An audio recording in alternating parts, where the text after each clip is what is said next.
ప్రతి అడుగు ప్రజల కోసం వేసిన నాయకుడు నంబూరు శంకరరావు. ఎమ్మెల్యేగా గెలిచిన నాటి నుంచి అనుక్షణం ప్రజా సంక్షేమం కోసం కృషి చేశారు. అందుకే పెదకూరపాడు నియోజకవర్గంలో ప్రతి గ్రామం అభివృద్ధి పథంలో నడుస్తూ శంకరన్న సుపరిపాలనకు నిదర్శనంగా మారింది. పెదకూరపాడు మండలం ముస్సాపురం గ్రామం కూడా ఆ అడుగుల వల్లే అభివృద్ధికి ఆనవాలుగా మారింది.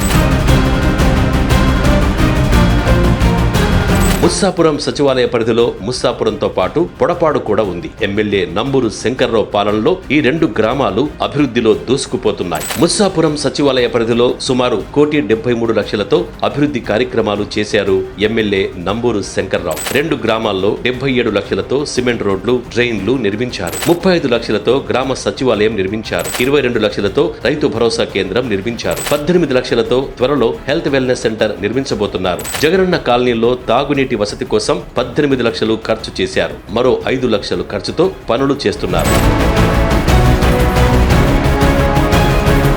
ముస్సాపురం సచివాలయ పరిధిలో సుమారు 18 కోట్ల రూపాయలు వివిధ సంక్షేమ పథకాల రూపంలో పేదలకు అందాయి. జగనన్న అమ్మఒడి ద్వారా 416 మంది తల్లుల ఖాతాల్లో 1,80,00,000 జమయ్యాయి. జగనన్న విద్యా దీవెన, వసతి దీవెన ద్వారా 97 లక్షల లబ్ధి చేకూరింది. వైఎస్ఆర్ రైతు భరోసా ద్వారా 24 లక్షల సాయం అందింది. క్రాప్ ఇన్సూరెన్స్ ద్వారా 4 లక్షలు, ఇన్పుట్ సబ్సిడీ రూపంలో రైతులకు 24 లక్షల మేర లబ్ధి జరిగింది. వైఎస్ఆర్ పెన్షన్ కానుక ద్వారా 522 మంది అవ్వతాతలకు సుమారు 5 కోట్లు అందాయి.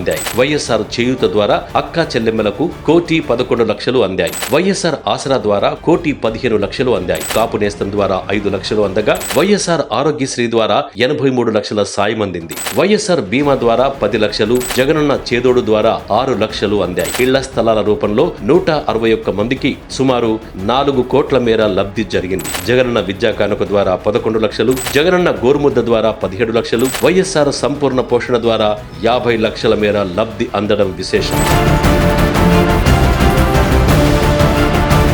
సంక్షేమ పథకాలు, అభివృద్ధి పనులతో ప్రతి ఇంటికి శంకరరావు గారు పెద్ద కొడుకుగా మారారు. ప్రజలు కూడా శంకరరావును తమ కుటుంబ సభ్యుడిగా భావిస్తూ గుండెల్లో పెట్టుకుంటున్నారు. రాబోయే ఎన్నికల సంగ్రామంలో విజేతగా నిలిపేందుకు ఉత్సాహంగా ఎదురు చూస్తున్నారు.